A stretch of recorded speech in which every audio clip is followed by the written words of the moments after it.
Hola, mi nombre es Lorea Vgazgoitia, soy dermatóloga y autora del libro Lo que dice la ciencia sobre el cuidado de la piel. Hablaremos en este vídeo sobre la caída capilar. Como mamíferos que somos, estamos cubiertos de pelo y el pelo tiene una función de protección y de regulación de la temperatura corporal. En el caso del cabello, tiene sobre todo una repercusión estética. Su pérdida, tanto en hombres como mujeres, puede tener un peso importante a nivel psicológico y a nivel de la autoestima. Para poder comprender por qué se cae el pelo en las diferentes circunstancias, hablaremos de las fases del mismo. El pelo, el tallo piloso, se origina en una estructura llamada folículo piloso, que es una estructura viva que está en continua regeneración. Tiene tres fases. Una de ellas, la fase de crecimiento, que se llama fase anágen, en la cual el pelo crece. La media de duración de esta fase es unos 3 años, pero habrá personas en las que dure menos y personas en las que dure más, que esto determinará la longitud máxima que pueda tener su cabello. Cuando esta fase termina, ocurre una fase de transición llamada fase catágen y a continuación ocurre la fase telógen, fase de reposo. Es una fase en la que el pelo no crece más, sencillamente se queda de esa longitud unos 3 meses. Y cuando termina la fase telógen, el pelo se desprende.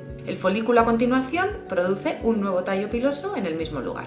Y esto ocurre cíclicamente a lo largo de toda la vida. Existen diferentes causas de caída capilar, diferentes causas de alopecia. Dos de ellas, el efluvio telógeno y la alopecia androgenética, generan una pérdida difusa. El efluvio telógeno se presenta generalmente como una caída muy llamativa, inesperada en algunas ocasiones, de pelo que se detecta sobre todo al lavarse el pelo o al cepillarlo. Algunas personas incluso notan una disminución de la densidad capilar.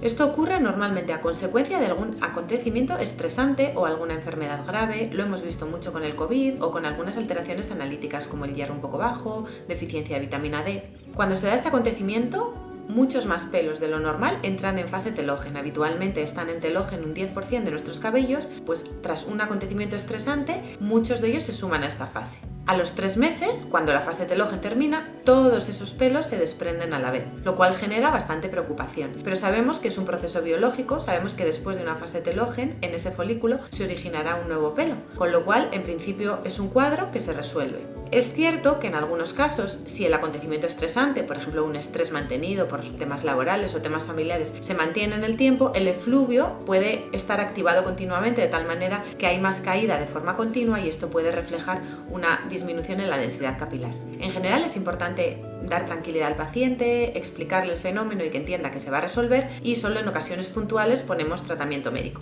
Otra causa muy frecuente de disminución de la densidad capilar es la alopecia androgenética, que ocurre tanto en hombres como en mujeres, es la calvicie común. En las mujeres típicamente respeta la línea de implantación a nivel frontal, pero se pierde en general densidad capilar en la zona superior de la cabeza. Este cuadro está influido por los andrógenos, las hormonas masculinas, o bien porque están elevadas o bien porque los folículos tienen mayor sensibilidad. Es un proceso progresivo que avanza y que si no se trata causa una pérdida cada vez mayor de folículos a consecuencia de una miniaturización de los mismos. El tratamiento en general lo enfocamos de dos maneras. Por un lado, intentamos estimular el crecimiento de esos pelos, aumentando su fase anágen, lo que normalmente se suele hacer con minoxidil, y por otro lado, contrarrestando el efecto de los andrógenos en ese folículo piloso. Esto se suele hacer con inhibidores de la acil-CoA-alfa reductasa, con espironolactona en mujeres o con otros fármacos como la bricalutamida, en ocasiones también con anticonceptivos. En general, el tratamiento debe mantenerse a largo plazo para prevenir la evolución del cuadro.